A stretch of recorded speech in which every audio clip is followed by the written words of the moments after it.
Hey, hardcore Hog fans.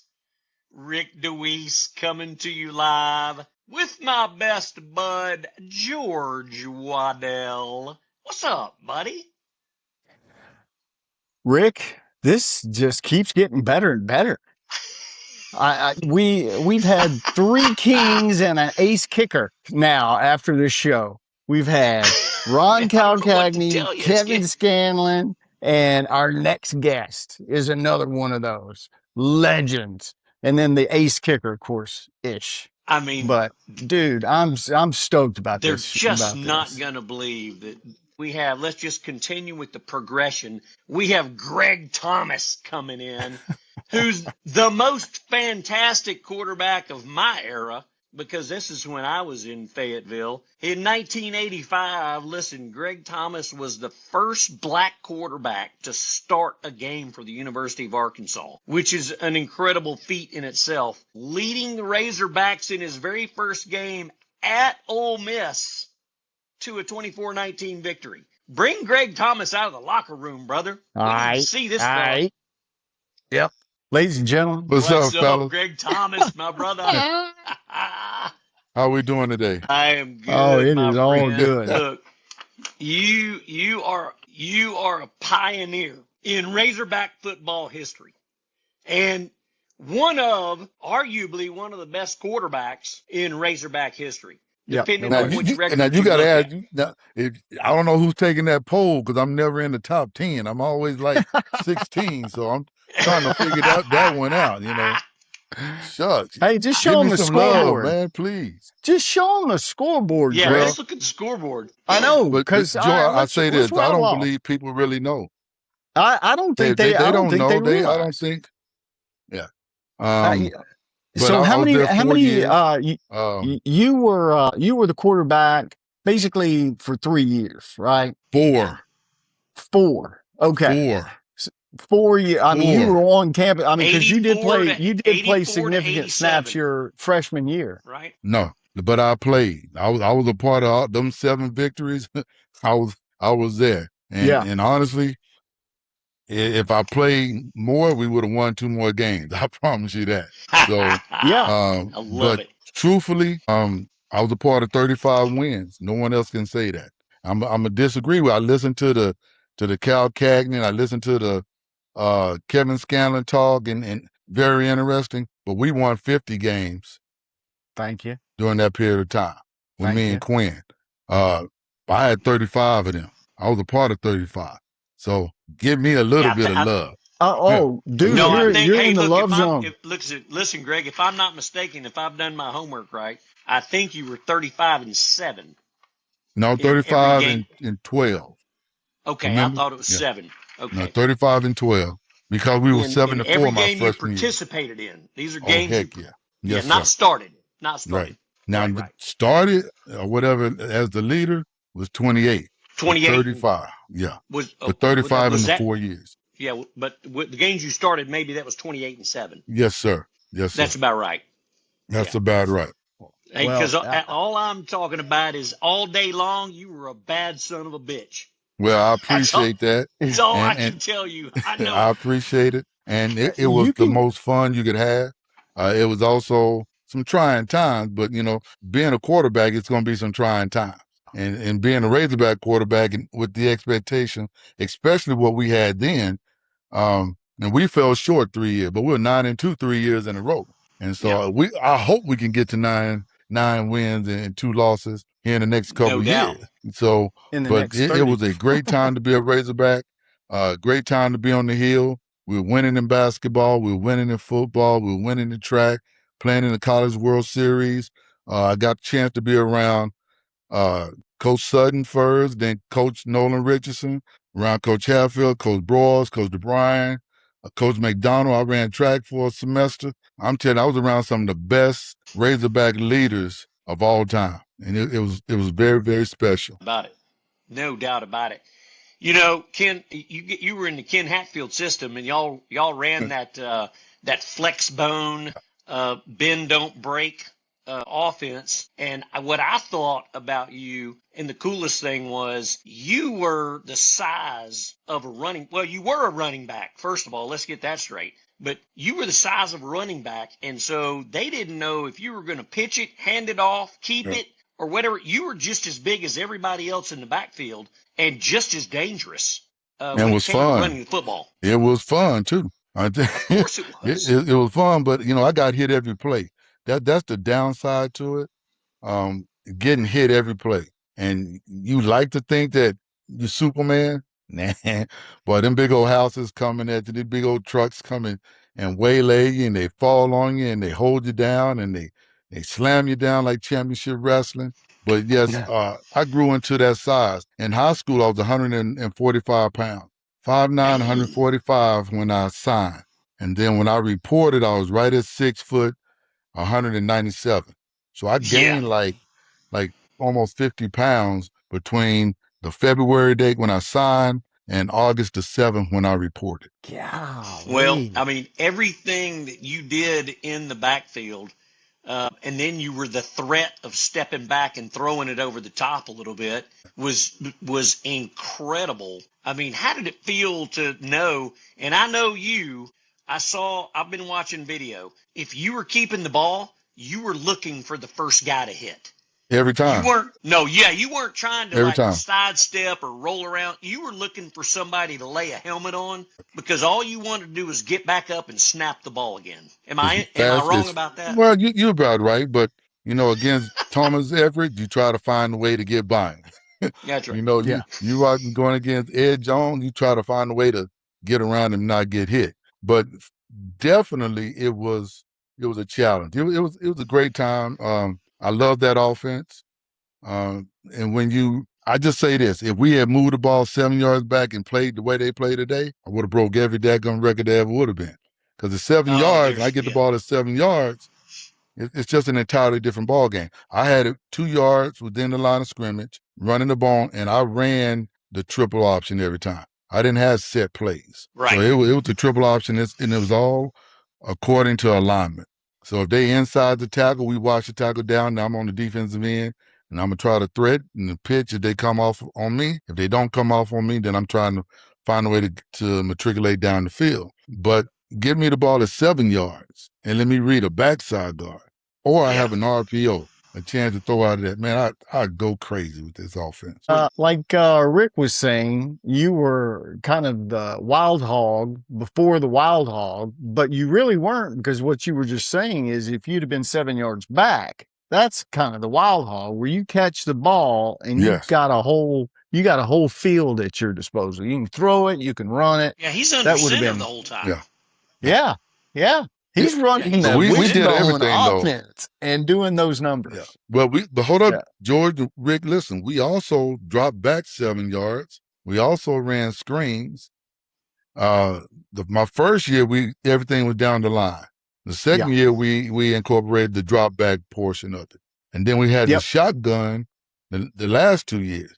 So we did whatever we thought would be beneficial or could get the defense and favorable situation. Now, the only problem we had is Coach Hatfield always wanted to send the play in late, so I couldn't change that. And that's what he would do for me against me. He's sending in with 8 or 9 seconds, so I wouldn't change the play. Because, I'm also trying to read the defense, and if it's a play that I'm going to get hit on, I'm going to try to find where we have the most blockers. But if he's sending it in at 15 seconds, then I'm going to check that off if it's a play that we don't think, or I don't think we can have success. But if you get it at 10 seconds, then I just got to run the play or call timeout. So it is what it is. There was always a running joke about Kenny Hatfield about why it took him so long to get to Fayetteville from Little Rock. Yeah. I heard it. Because he wouldn't pass, right? Everybody, he's afraid to pass. Yeah. Well, he wouldn't pass. It's true. He literally had a different mindset that we're going to go 3 yards in a cloud of dust. To our advantage or not. But let me tell y'all a story, though. And this is the God honest truth. All right. He was a mad genius on calling plays. Now, he had a system that he would call the plays, And yes, you question it at times, but this man never, I can count on my hands how many times he participated in the quarterback meeting. Maybe 5 or 6 times in my 4 years of playing with it, that he actually come in and was a part of our quarterback meeting. Yeah. But he called every play for every game. Now, let that sink in. That's mad genius a little bit right there. That's No, a for mad sure. genius. Now, Coach Lee was the quarterback coach. He knew the plays that I liked and didn't like, whatever. Coach Hatfield didn't know that because he never came in there and sat down. That's right. You know, he never came he and said, trusted Lee. He trusted Lee. what's the game plan? You know, this, whatever. He never did that. But he would call every play. So the success we had is absolutely phenomenal for someone that wasn't in there drawing up the plays and looking at situation. He just called whatever he just called, he called, and he could see it from the sideline. And sometimes, but he gave you the spectrum to at least call an audible or call off a play or call timeout. He didn't. That's why he sent the play in with 10 seconds because he knew I was going to change the play. You know, if it give me 13 seconds, I go read the defense. I'm going to change the play. You know, we call a lead play. I don't want to run lead play. You got backs saying, hey, man, I done blocked 5 plays in a row. Can I run the ball? I would have changed the play and let somebody else run the ball. But he eliminated that a lot by calling plays and sending it in with 10 seconds or less. And I just had to call what was called. And also, if I'm not mistaken, you had a lot of freaking rushing yards, if I'm not mistaken. Every year. I did. And 600 plus. That was a defensive way of beating me up, though. So I get it. It's sometimes you look at it as a positive, but you can also look at it as a negative. And you know, most times they're trying to find a way to get me out of the game. Even with all the great running backs we had, you know, with Marshall Foreman, with Derek Thomas, with Bobby Joe Edmonds, Carl Miller, James Rouse, Joe Johnson, Barry Foster, Juju Harshaw. Oh, yeah, Juju They were trying to find a way to get me out of the game because if they could get me out, if I was the head, then we had to play with someone else that probably didn't practice as much or someone they didn't know about. So they would hit me every play. Now, when I say every play, if I walked to the sideline sometime, they'd come by and push me, knock me down. Oh, yeah. Yeah, just and it was a mind game, but mentally, I was mentally tough also. I talked that trash right back to him. And if I got a chance to hit somebody, I hit them. And if it was cheap, I'd take a cheap shot too, because they did it on me all the time. It didn't. I didn't care. You give them a kick in the ankle if you had to. Grab the face mask walking by, pop somebody in the jewels with your hand. I do all that little dirty stuff. But they did it to me all the time. Poked in the eye, slammed down. But let me tell you this. I'm only a student of the game. I am definitely no quarterback. But I would bet, and I don't know the exact stats, and I should, but a quarterback that runs is less likely to get hurt than a quarterback that throws. How you figure that? Do you agree or disagree with that? I disagree. Okay. I disagree. Standing there is just one leg maybe. But if you run it, you're going to get hit 2 or 3 different ways with big guys, small guys. No, I just feel like when you're passing the football and they take you down after you pass it, you're going to get twisted up. Your knee's going to get hurt. You're going to get an ACL. And if you're running the football, you're doing a natural motion. Yeah, you're getting smacked in the head and all that. I get it. But it's at the end of the day, I'm trying to think about if I was a quarterback, would I rather run it or throw it? Because I'm most likely to get hurt. I feel like I'm gonna throw it. I'm gonna throw it, and Hatfield knew that. Yeah, I would throw it in a heartbeat. And you're gonna get the hell out the way, aren't you? Yes. Yeah. I mean, you guys are laughing, man. No, I'm not laughing. I'm motherfuckers after. I'm throwing that joker. He's telling you. I would throw it. Throw it in a heartbeat. I mean, I just feel like when you throw the football, you're vulnerable now for a second and a half, and some dude can clip your knee or clip you the wrong way. But if you're running the ball, you're like full steam ahead, and I get it. They're going to kick you in the balls and do all that. Okay. But well, let me ask you this. If you're driving a car and another car hits your car and you hit another car, you're still going to have the same bruises. You're probably going to get beat up more. You get hit by 2 or 3 different people. They jump on top of the pile. No, man, I can pick my leg up, move my leg, jump out of the way, avoid, in pocket. You can't do that. When you running, boy, you got all kinds of angles coming at you. Yeah, then you get hit, and hit again, and then you hit the ground. Then you got to get up and walk back to the huddle. Nah, I'm throwing that joker. Yeah. We should have thrown the ball more. Shucks. There had been less injuries. Yeah. I'm telling you, from my knees, yeah, my knees right down says my knees are telling me so. Well, yeah. But that was the style of play, so I can't argue about it. It gave me a chance to play quarterback. I could have gone to 15 different other D1 schools to play DB or wide receiver or something like that. Arkansas with Coach Hatfield gave me an opportunity to play quarterback. So how many people can say they got a chance to play D1 quarterback? Oh, How many that's people can say exactly they got a right. chance to be a D1 starter? I did it for Ain't 3 no doubt. years. So, Ain't no doubt. the blessing was there. Now, some of that stuff that you guys don't really know about, talk about, was the evilness that came with it. Because, like you said, I was the first in '85, but the state wasn't ready for me in '85. They weren't ready for that newness. Well, that's one of the things I wanted to talk about. Yeah. I mean, being the first black quarterback in the history of Arkansas Razorbacks, to me, in 1985, I didn't think that was too big of a deal. I mean, like I had told you earlier off camera, right, some of my best friends, hell, in life had been black guys, and I love my black brothers. So I understand that for you, and I certainly understand now that was probably a lot of a struggle just for you to have to outperform what you were already good at doing, but you had to do that because you were black. Well, am I wrong? Okay. Well, let me address it like this. First of all, Martin Lamont was the first. He was there with Cal Cagney. Now, I watched him as a player when I was 11 or 12, win the state championship down in Austin when he played over at Sterling down in Beaumont. But he was the first black quarterback. He played like 5 plays in that 77, 76 season. Then I came along about 10 years later. In terms of being a quarterback, I always played quarterback, so it wasn't anything new to me or different to me. I was the first black starting quarterback at my high school 4 years prior. And so I was used to that kind of pressure. Playing the game is playing the game. What I wasn't ready for was the backlash. What I wasn't ready for was the phone call. What I wasn't ready for are the boos that came from the stand. And we just win the first series.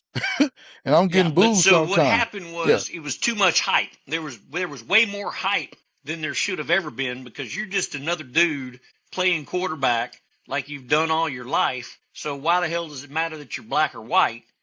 That's what you think. That's I know, what but you're think. Trying to understand that at the time. You're sitting there going, what the hell, the hell? And then at the end of the day, you're getting all these calls, and you go, whoa. Oh, this is bigger than I thought. Well, you don't realize the impact that you had. First of all, I don't think most of us as college athletes understand the impact that we had. Okay, that's number one. Number two, when you put into a situation where you're only thinking about playing the game, but there's something that people don't understand. I mean, I'm probably the first black they seen play quarterback in Arkansas. I had teammates that tell me, man, I've never seen a black quarterback at all. And now you're here. Sure. And so I didn't think about that. I got teased on my recruiting visit by people at the university when I told them I'm coming to play quarterback. And they laughed. Boy, that ain't going to happen. Right. I'm coming a long way to play football. So they made a promise, at least give me a chance. And they're telling you good luck. And they're literally telling me good luck. I had teammates saying, man, that ain't going to happen. It's not going to happen.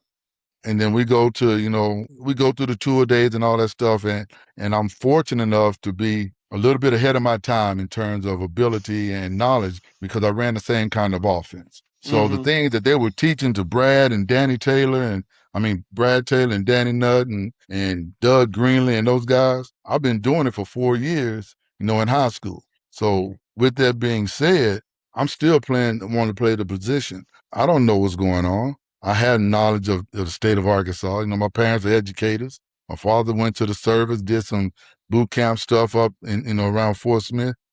But I'm not aware how deep it was. Yeah. Now, I wasn't aware of, for some people, it was major resentment, some hate. That now they got all kind of boys in Arkansas that could play quarterback, all kind of white boys around Arkansas that could play. Why are they taking this black boy from San Angelo? We ain't never heard of him, and so some people came just to see it. Some people came just to see the game. They came not just because they're a Razorback fan. They would come as Razorback. Let's see what this kid can do, because we've never seen it before. And so, well, listen. Then but then you go win the Holiday Bowl. You make an appearance at the Orange Bowl, and then in '87 go to the Liberty Bowl. What I'm saying is, after all that, right? I mean, what's that feeling like? That look, I'm badass. What else do I have to do? What do I have to do? I'm a badass. I would use more language than that, but I've never said we're that. a PG channel. Yeah, but Rick, I never said that. But I did say. No, I'm saying that. Yeah, I'm saying you're a badass. Well, I appreciate that, but I just want to be clear on this. Everyone has a challenge trying to play the game. That was just an added challenge. Sometimes it was fair, and then other times I thought it was way overboard. But I wasn't worried about that. I'm only worried about the 85 players on my team, my 11 coaches, and trying to find a way to win the conference. The backlash to that is we came in second 3 years in a row. So I get that. Now here's a change. 9-4, or whatever it was. Well, we wanted a change. They want here's the plan that you're selling, and he's supposed to get us there. And then we lose a game every year that we shouldn't have lost, and we come in second place. But we're 9-2, and it was just a different kind of challenge. I think we blame that on Kenny Hatfield every time, though. No, well, no, Kenny didn't play the game. I mean, he called plays, but he didn't play defense. He didn't throw interceptions. It had a lot to do with, my opinion. Now you're but he didn't throw the interceptions. I threw the interception. No, I take ownership for my play.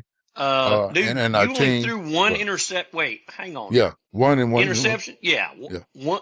Yeah. Okay, one interception. In one season, but then I threw 4 in the bowl game. Come on.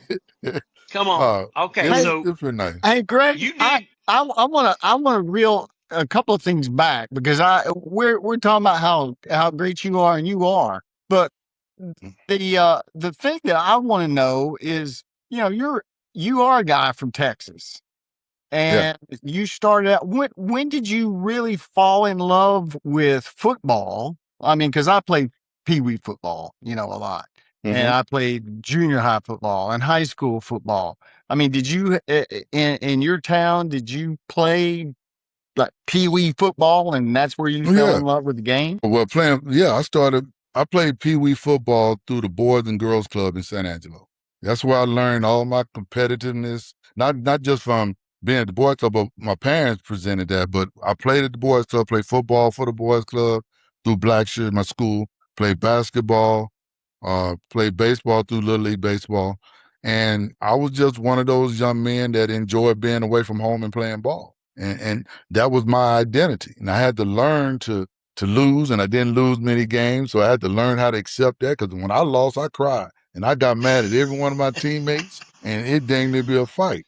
But it was a motivating thing. I had my love for that. Now, football, I'm following my father, who was an All-American, black All-American from Houston-Tillerson College, who became a high school coach, who won a state championship in 1950, who's one of his players became the first black player to cross the color barrier in 53 at Angelo State. It was San Angelo College then. I had some real good roots with football. Oh, you sure did. And you had some great mentors. Great mentors. My coach in high school coached the very first integrated state championship in 57 in Lubbock, Estacada. So I had a great coach that understood and gave players the chance to play. For me, I was probably better at baseball than I was at football and basketball. I love basketball because my dad didn't like basketball. So I had all these other things going on. I had a chance to play. I had the Cubs, the Cardinals, and the Braves in my house my senior year about baseball, and I did not play baseball at the high school. And you had guys from those clubs coming in to visit with you about playing baseball. Offering 6 figures. Offered 6 figures for me to play baseball in 83, 84. Wow. And I only played summer league baseball. I didn't play for the team because I messed that up. I told y'all earlier how I made a knucklehead decision in high school, and I challenged my coach because I wanted to play a certain position, and I didn't play baseball. And they were a great baseball team, but I only played in the summertime. In those days, we couldn't play basketball on any kind of league team or travel team in the state of Texas. They made you ineligible. Oh. So I just played basketball every day. I mean, it was a lot easier for me to walk around the corner and play basketball and learn that than playing baseball. When my dad said, "No, you're not mature enough to play baseball.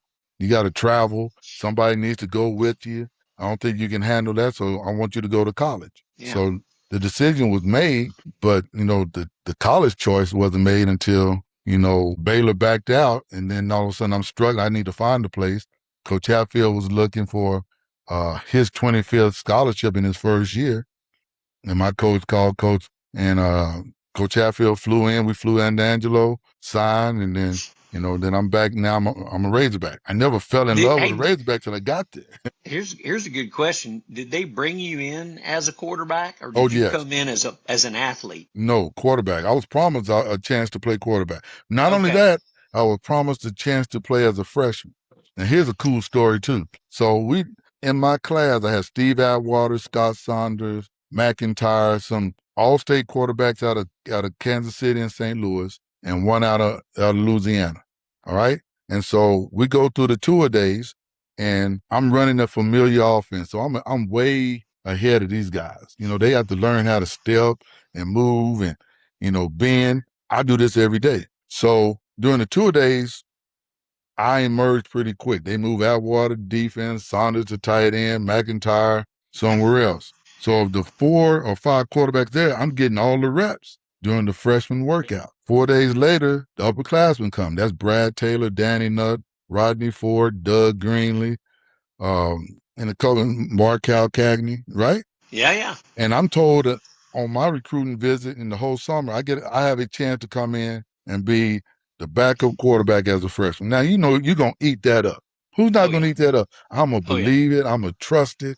I'm thinking that's going to happen during the tour days. Because now I'm getting all the snaps. Shoot, man, them upperclassmen come in, there's 10 more guys out there. Now I'm going like, there's 14 guys in this drill. I get no reps when the upperclassmen are there.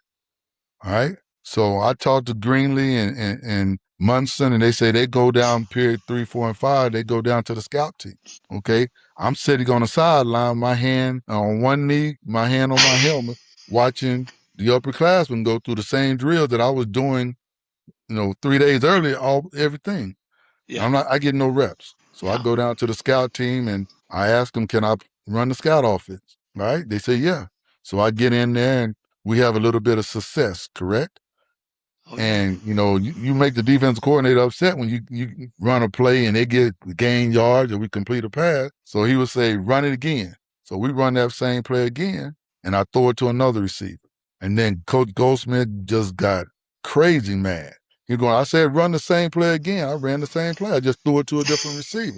I'm not going to get him killed, And so we do this, a couple more times and he gets so mad, he just stops the drill, grabs me by the shoulder pads and takes me all the way back down to Coach Lee. And he said, I don't know why he's over here on our scout team. He needs to be running our offense. And then Coach Goldsman and Coach Lee get into a little disagreement because Coach Lee doesn't know that I'm down here running the scout team.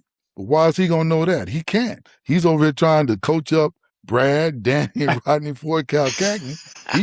He doesn't know I'm over here. He doesn't know where I am. I should be sitting down You're watching. slipping in the back door. Shoot. I want a chance to play. If I can't play here, I can go down there and show I can play. Long story short, that Saturday we have a scrimmage. Coach Hatfield puts me with the second team offense with no practice and short yardage, goal line, etc.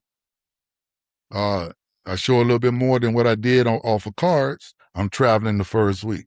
Third game of the year, I'm in the game playing as a freshman. So literally it was a meteoric birth or meteoric rise, but playing the game, man, that was simple. So you give me a chance, let me study, let me practice, let me learn. I knew I could do some good things. Now that was 1984, right? That was 84. Yes, that's my freshman and Greg, year. that is that's an example of you had the opportunity because you were on the field, but you made your own way. I mean, you had to make your opportunity. You did the opportunity didn't stop when you got to Fayetteville. the opportunity continued for you. And I think that's a sign of success is you didn't let anybody stop you. You didn't let anybody say, no, you can't do this. You can't be the first black quarterback. You can't go to Arkansas and be successful. Those are all lessons that everybody needs to learn today. And that's something that you can tell you're a coach because you look back on things that you did and you reflect and then you apply that to what you're doing now, which is coaching basketball. But so you were going to be a Baylor Bear. Is that what you're saying? I had already committed to Baylor. Grant Taft used to coach in Angelo. I knew Coach Taft. Thank you for not going. Thank you for not going to Baylor. But there's so many more things that tied into it. Baylor, my father grew up about 7 miles from Waco. So there was a lot going into me going to Baylor. I thought I'd have a good chance to be around my quarterbacks and guys I knew and family members. But Grant Taft had an opportunity to get another running back. Even though I was committed to them, he had a chance to get an all-star running back, and I wasn't going to play for them as a freshman because they had Cody Carlson and Mickey as quarterbacks. They were freshmen and sophomores anyway. So I'm going to come in. I'm not going to play. I'm not anywhere on that depth chart for them to play that. So he pulled a scholarship. So I'm telling you, dudes, you want to be humble, get your scholarship pulled away from you 12 hours before signing day. Man, you try to be there for your teammates on signing day, you happy for them? And I cried like a baby. Man, I'm sitting in my house. I'm in tears, but it was fuel. It was fuel. Okay, somebody's going to give me a chance. And the crazy thing about it, everyone that thought I was going to go to Baylor that already had maxed out, all of a sudden had scholarship. Right. Jackie Sherrill came back from A&M. Coach Robinson at USC. Coach Barnett, I'm trying to think who was at Colorado State at that time. Coach Jones at Oklahoma State calls Jimmy had gone to Miami. Heard from Jimmy and them in Miami. I didn't even know what Miami was at that time. Okay? I didn't know what University of Miami was in Coral Gables. I am a Texas boy thinking only about Texas and Southwest Conference football. I know where Oklahoma State is. Okay? Right. I was lucky enough to know where Notre Dame was because my grandmother was Catholic. Those were some of my visits. But I wasn't thinking about no Miami. No, I don't know nothing about that. I went out to USC. Dude, that was a whole different world. And it was like, I called mom from the airport. Can I come home now? I don't even want to stay. Nope. It was a whole different world. But I didn't see that coming. But then when I'm ready to go to Waco, doesn't happen. And Coach Hatfield is making his transition from the Air Force Academy, and it worked out. God is so good. And he put me in that kind of situation. And when I first got to Arkansas, I didn't know they hadn't had a black quarterback play. I didn't know that. And you didn't care? No, but when I found out, I said, okay, I'm going to play. Right. That was the first big question I had by one of the reporters from somewhere like Muleshoe or something down there. Yeah, Hanging right where are they from? The first question they asked me, you're black, you're a quarterback, what's that like? I'm going like, what's it like for anybody to play quarterback? Is that your real question? Or they handed me a little microphone and they had their little cassette and said, hey, man, can you read this? The hell are you talking about? Can I read this? Yes, I can. These were the first couple of questions I ever had. Second question I had. Do you want me to slap that microphone out of your face? No, I'm not that kind of person, but my mind was not right either. Because you're trying to think. I'm 18 years of age fielding these kinds of questions. Do you know anything about Little Rock? Little Rock Central? I'm going like, yeah, but what that got to do with playing football? Right. Those are the questions I got at my first press conference. And I'm going like, man, this is, they're not asking about the football team. They're not asking me why am I a freshman and you're not talking about the football team? Why are you asking a freshman these kind of questions? And it was like, okay, well, and no one stepped in to help me. No one stepped in to protect me. I'll tell you this. I mean, you certainly proved it on the field with your entire track record of it, so you didn't have to worry about that part when it was all said and done. No, well, you practice and you prepare. If you don't prepare, you fail. And my biggest motivation was always failure. I didn't want to go back to Angelo, not accomplishing the goal of finishing school and playing ball. And so that fear, I mean, I'm talking about there's two different kinds of fear. There's the fake reality with fear, and then there's some real fear. The fake evidence I didn't worry about. If I get a chance to prove, I'm going to work through that. Yeah. You know what they say the definition of luck is, don't you? Well, there's no such thing as luck. There's preparation overcoming opportunity. There's no such thing as luck. So you're right on the same thing I'm talking about. Yes, sir. Some people might call you lucky, or some people might call me lucky. But what I call luck, and this is very important for anybody to hear, it's when opportunity and preparation collide. Yes, sir. If you're not prepared for your opportunity, you will not succeed and you will not be lucky. Yeah. Okay. Well, you're right. Luck does not exist. There's no such thing as luck. I don't believe in luck. Luck is a definition of opportunity and preparation colliding. And if you're prepared for any opportunity at all times, you'll be the luckiest guy in the world. Yeah. Well, I tell my boys all the time that hard work pays off. And that's one of our biggest chance is hard work will pay off. That's the preparation part. Yeah. But you can work as hard as you want to, and it still won't be successful.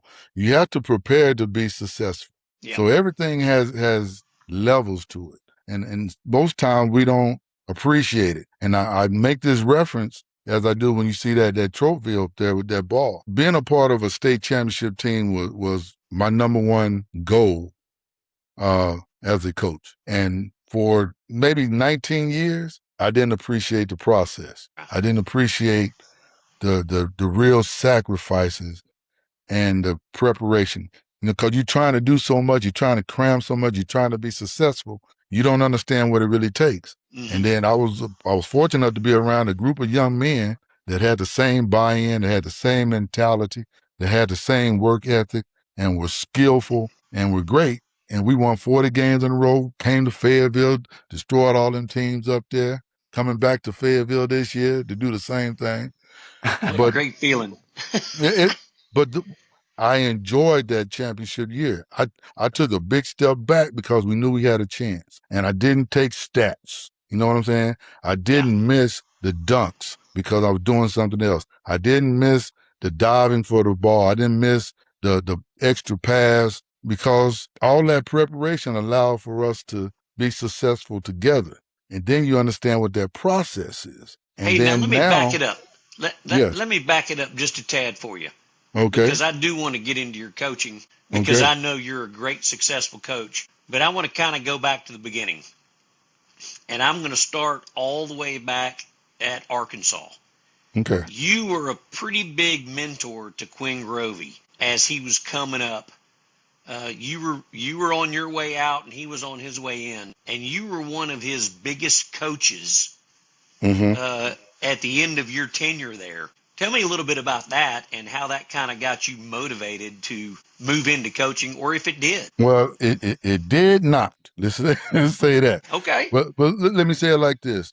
When you are successful, when your team is successful, you want your coach to go out and get more people like yourself to be successful and to be more successful. All right. I wouldn't want someone to go recruit someone that couldn't play. Yeah. You know, I want to do the best I can for the Hogs to make every other guys come. When we had Barry Foster coming in his freshman year, I was asking him, are you going to come? Are you going to come? And he was like, I don't know. I said, I tell you what, either you come be a part of this or we're going to kick your butt wherever you go. So the thought process, we are good enough. We just had to learn how to win those games. And my 4 years, we were right on the cusp. But you had to have some other players to come in and push that over the top. You always want the guy coming behind you to be as good, if not better. Yeah, surround yourself with people that are better than you, always in life. Yeah, well, that's the goal. You can't be jealous. I didn't care that, I want to play every down, but I also knew I couldn't play every down. How did I know that? I watched Brad and Danny as my freshman year. I thought I could play more, but they got those chances, so I had to wait my turn. Yeah. But it took two then. I played 90% of the game my sophomore year as a starter. Although I got benched in the bowl game, still a sore spot. That we lost. But it took two. It still took two to get through that. Huh? Did we lose that game? No, we won that game. I That played was 5 Holiday plays. Bowl. I That was played Holiday 5 Bowl. plays on a team. I Oh, had 8 wins. It's the craziest thing ever. But that was another learning thing. I had to learn, and I had to grow up, and I was frustrated. But that was my lot in that thing. So the next year, I play every game. We go to the Orange Bowl. But as a team, we weren't ready to play at that Oklahoma level. yeah. All right, we had They came players. in. They were Well, rocking. they were motivated, but we as a program was still trying to learn how to win. Mm-hmm. Okay. We won game, but now we're playing a top 2 or 3 team in their backyard, in their familiarity, And they with ran the some same kind revenge. of football that y'all did. They ran power football. They beat us down. They They beat us ran. They down ran. offensively. Yeah, they ran football Yeah. right down the mouth. They Well, did not. and it happened, that I gummit. get it. Oh, I know. And I get it. I it was was there. frustrating, but that was part of it. But we were the top 10 teams. How we playing in the Yeah, January 1 game. And then the absolutely. next year we lose. I get injured, then Quinn gets injured, and then we're playing Jimmy Simpson, who was then our third string quarterback, and then John Bland came back and played because he was playing defense. We Was down to that the 4 Liberty Bowl? quarterbacks. That was back in the season. The Liberty Bowl, I played every play and threw that game away. I threw that loss is on me. I made some Who'd bad y'all play in that decisions. Liberty Bowl? I can't remember. Georgia. Georgia. That's right. Yeah, we That's right. missed a field goal. It Then wasn't a bad loss. We only lost by like 3, didn't we? it's a bad loss. It was a bad loss. We should have won 10 games that year. But that's part of it. But the program was still trying to grow. We came in second place my 3 years as a starter. The next 2 years, Quinn and them go 10-2 and they win the conference. That's everyone's goal. Everyone's goal is to win the conference. But they were just 10-2, just like we were 10-2, 9-3. Still 50 wins in those 5 seasons. And, I heard Kevin talking about they got 30 and not with one quarterback. You see what I'm saying? You see what I'm saying? So Come all on. that stuff Get on is him a little relevant. bit. Get on him a Yeah, little bit. it is relevant. We won 50, and I was a part of 35 of that. Quinn won his 20 and 28 and 30. That's part of that era that no one talks about. We were so good that the program, that the whole conference got debunked. It's no longer in existence. So I take our era with 50 wins. My classmates finished it, but we also started that little run. And so it's pretty cool. I still some of the most fun times ever. Wearing that Razorback and representing the state and being from Texas and then coming back home and have to hear it and deal with it. I often felt like I was a stepchild. Texas was mad at me because I left and went to Arkansas, and Arkansas was mad at me because I wasn't from Arkansas. So Hey, did you have to find that. were you ever pretty good friends with Steve Atwater? Yeah, buddies, still buddies. I was pretty good friends with him, but just through Charles Washington. Right. But No. We I still remember text and talk and hang out. Yeah. so guess what? You're gonna have to get Steve Atwater on our show next. We're gonna leave that up to you. I would talk to H2O. Hey, That's a great band too, and a Hall of Famer. And Limbo and I had a chance to go to Canton to see his induction. And so when we talk about this in a big nutshell, I got a chance to play with a Hall of Famer too. I got a chance to hang out with a Hall of Famer in his own town. This is fun stuff to talk about too. He got to hang out with me down here in Dallas at our house. Hey, GT, in 1987, most of y'all lived in Wilson Sharp. We sure did. Over there. I lived at the SA house right down the road. Yes, sir.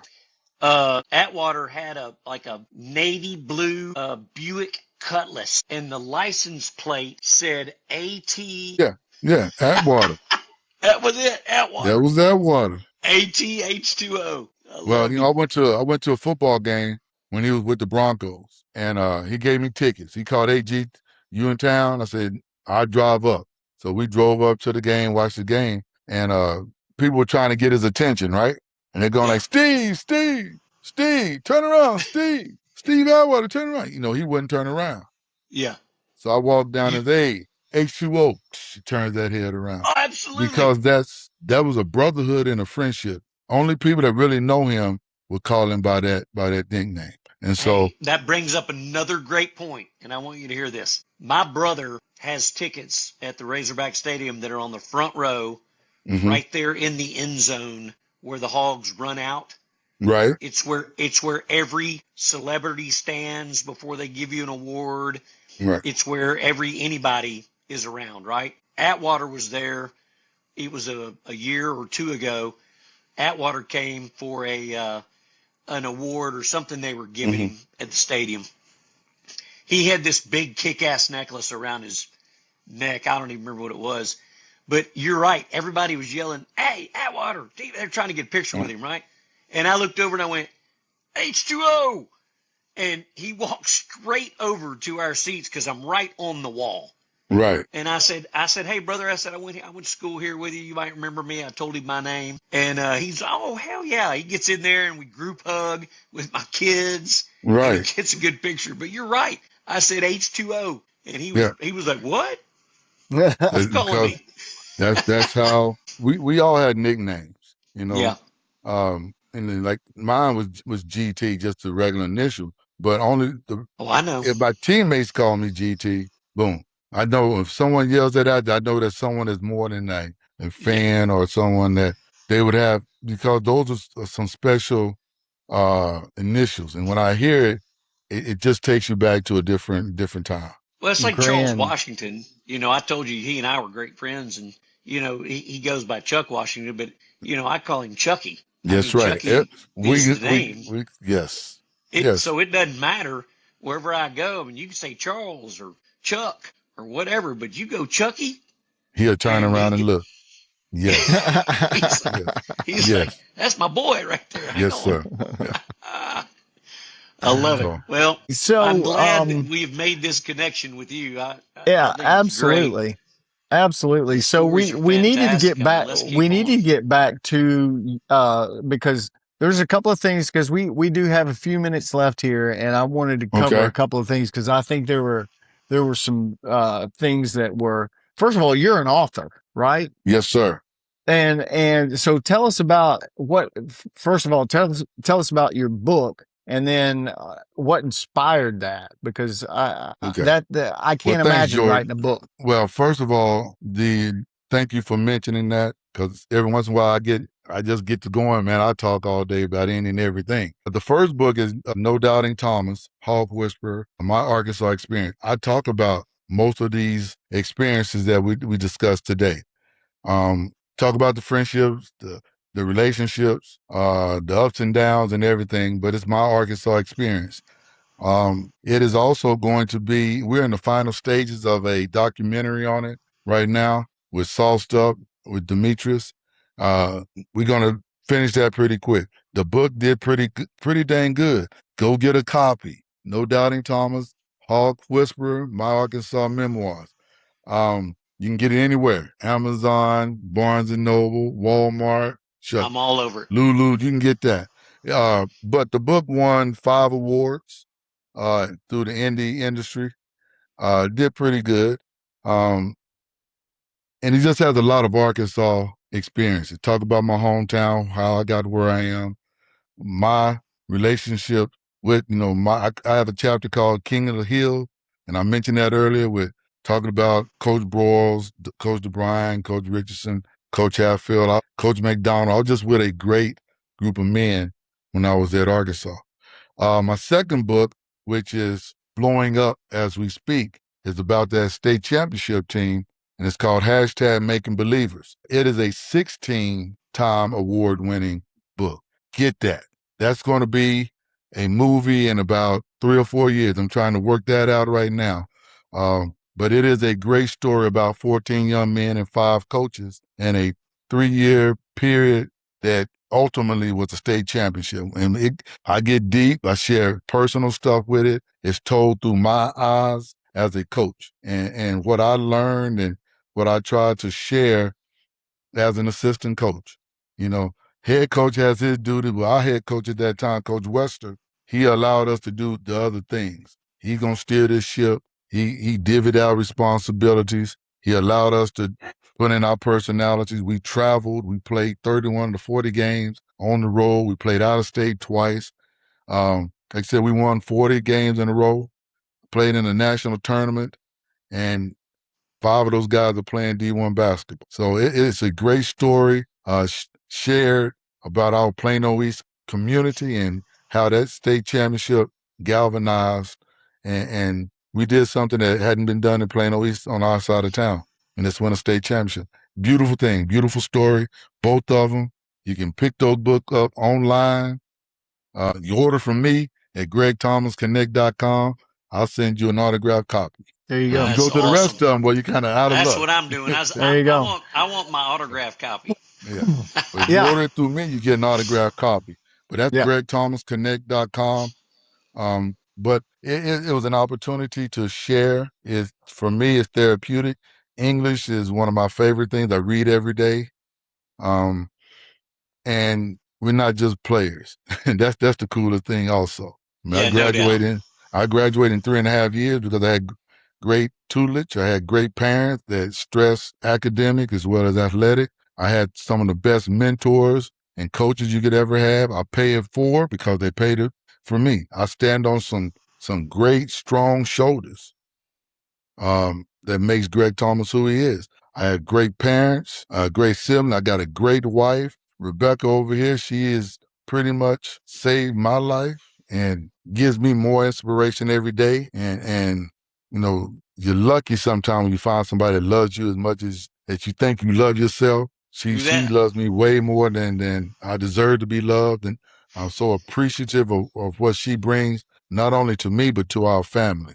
And so, you know, we have a combination of 7 kids, 10 grandkids, and we have fun. And I think 3 of my grandkids is going to make somebody some money someday. They some special kids already. We can keep them on the right road, but they're all special, and she helps bring that to life too. Wow. That's awesome.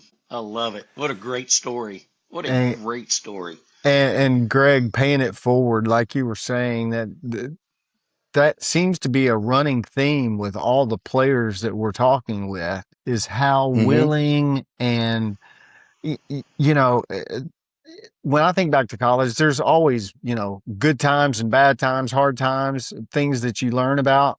But those are the times of your life. You're learning about something and you're experiencing it. And so what you've done for not just University of Arkansas, but for people through your publishing, through your example, through your words,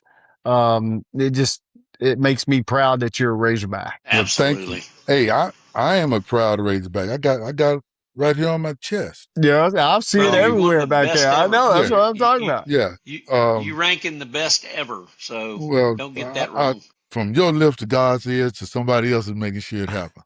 But it was the most fun. Okay, the first time I heard the Hogs call was the strangest thing I've ever seen in my life. But it's the most unique thing. It is. You know, I hear Houston Nutt always say the same thing. There's only one Razorback.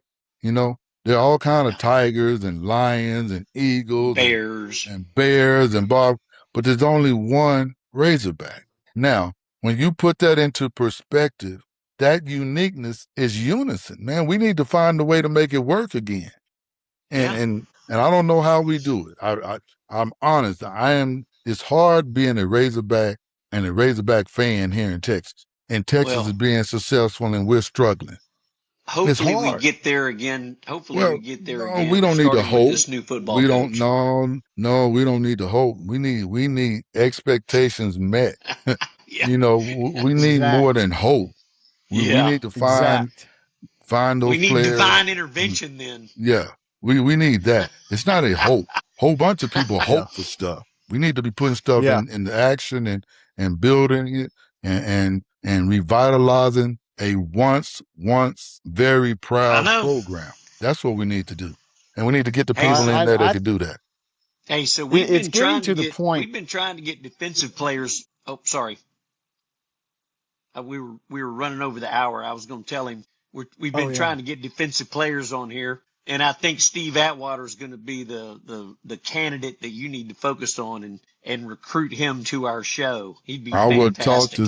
I would talk to Steven shortly and see what his response is. We have no defensive guys. We have no defensive guys yet on the team. We're trying to get like a Dan Hampton, a Steve Atwater, and Atwater would be awesome to talk to.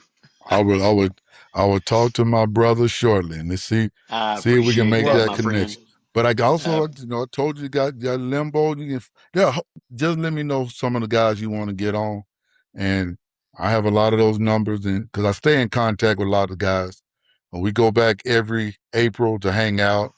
Not as much as the Razorback or Razorback Foundation, but to be around the brothers, the guys Yeah. on the team. And when you see Cherico, you just act Oh crazy and God, have yeah. old fun. When you see Basil, Basil has done such a phenomenal job with his creation of awards. But Yes, he has. David is also that. Talk to David, get David on. He'll join you. I promise you Oh, will. Yeah, Basil and I are great yeah, friends. yeah. Basil and I are great friends. I'm so proud of what he's done, and Hey, and here's it's one amazing. last thing to remember too. Do you remember? Oh, and I can't remember who his best partner was. You're going to tell me here in a second. It was Willie Roaf. Willie Roaf, and they were inseparable. And they rode around in that convertible Cadillac up on campus all the time. Are you talking about Freddie? Yeah. Oh, Freddie Freddie, yeah. Freddie Childress. And Yeah. Willie Roaf and Freddie Childress would ride around all day together. Well, Willie should have been up here with us and played. He should have played with us. But that's a whole different story. I'm not going to It tell is a whole different story. But you. Yeah, when you started mentioning all those other guys, it yeah, made me think about Freddie Childress and yeah, Willie Roaf, yeah. and the way that they used to hang out together on campus. Dude, there was nobody cooler than those two big fellows right there. And the cars almost on the ground. Oh yeah. His convertible Cadillac. It Yeah. dropped. Then you had them Hey, two big jokers in there. It was right. You talking about riding on rims. smoking those little chubby cigars, And riding on rims. That's what they were Oh, riding yeah, on. riding on rims. Before that was even cool. Yes, yeah. Yeah, But love those two. That was awesome. hey, That was fun times. I want to say thank you, fellas, for the opportunity to come out and share. It's always fun to reminisce and to keep it in perspective. Let's just say that, because Yeah. we always say the crazy stuff. You got to be respectful of what we do and don't say. But Well, it's nothing hey, like being a hog, though. we thank you more Yep. than anything. I mean, Yeah. Yep. you are definitely a Razorback great, and you certainly fit right into this collection of folks that we've been talking to lately. And I am so glad to have your stories Yep. and have talked to you. I Well, hope thank somewhere you. down the road we can hook up in Fayetteville somewhere. Soon. For sure. And I'm gonna say this though, you put me behind two of the best ever too. Yeah, have me following Kevin Scanlon and Hey, Ron Calcagni. like I Well, said, we got 3 kings hey, and an we ace kicker couldn't get so to you far. quick enough. Yeah. We couldn't Well, get to you quick enough. I mean, uh, we had to that's take some of the best we guys. Those are some of the two of the better guys and better people around. So if I had to Hey, do you follow ever them, come I up to appreciate it. Fayetteville? Do you ever go to any football games? It's during basketball season. Yeah. We practicing all the time. Yeah. Okay. It has I'm to Yeah. be Hey, a just man, he's a very, state very champ. special He ain't got time for event. that. I get it. Hey, Well, we're trying to find a way to get back. That's the motivation is there, so you try to find a way to get back. If there's a special occasion, then we'll find a way to move things around to get there. But it's been difficult coming back because first you got to feel like you want it. Yeah. I haven't been asked to come back other than my teammates. So my teammates, we come hang out. But in terms of coming back as a part of the Razorback program and stuff, it hasn't been asked. So All right, I got you. those bridges got to be built again too. Well, if you do come back, I've got a really nice tailgate that you're certainly welcome to come spend time in. And by God, if you want to go in the game, I'll take you in the game too. But I got a nice I've never been tailgate. to a tailgate. I got a great tailgate for you. never been I've to a never tailgate? been to a tailgate. Oh, you going No. pro then? You going pro if you going Rig Louise tailgate? You come to Fayetteville, you call me. Well, Rick, you remember in 1985, right? When we rebuilt Razorback Stadium and all those Winnebagos used to be right there. Now it's a whole different area. It's a part of the ag building now. But they had the Winnebago. That's the only time I've ever been to a hog tailgate. And I walked over there just to see what was going on because that's my second year there. I don't know what's going on. We playing Texas. Yeah. I just want to check it out. All these Winnebagos were coming in on Tuesday, and on Tuesday night, Wednesday night, Thursday night, I'm eating over there with the hog people, and I didn't know we weren't supposed to go over there. I'm just having fun and meeting fans, that I would never get a chance to meet. And Ken Hatfield, but it was walking distance from Wilson Sharp. Yes. I mean, you can walk. Yes. Literally right from Wilson Sharp right over to it. Yeah. And Hatfield had stopped it. Y'all can't be going over there. Why? He didn't want us to get in trouble. I understand that. But then I was like, man, we're about to have 80,000 people up in this joke, and I can go over and eat after 8 o'clock and eat and hang out and, act crazy for 3 or 4 hours. And that's what we did. And we got an 11 o'clock football game. Well, yeah, we had no lights. So no lights. Yeah. No lights. No lights. So. That's awesome. Wow. Greg Thomas, man, it has been a pleasure to talk to you. So fun. Thank you so much for joining us. Hey, be sure to keep your app on. Okay. When we're done, when we turn this off, keep your app on, because your app is going to actually keep downloading for the next 30 minutes or so. Okay, just leave it right here. Yeah. Just leave it right here. Man, yep. We're going to disconnect. Yep. We're going to disconnect, but leave it open, because everything we just did was recorded locally, and your phone is now going to shoot it up to the studio. Well, Rick, I appreciate you. George, I appreciate you. Love and Bruce for putting this all together. Thank you guys for the opportunity. It was fun. We'll stay in contact. And I'll try to find out, see what's going on with that one. It's on you to get the next guy. Sounds good. It's on you. Thank you. Appreciate it. Have a great evening. All right, brother. Late.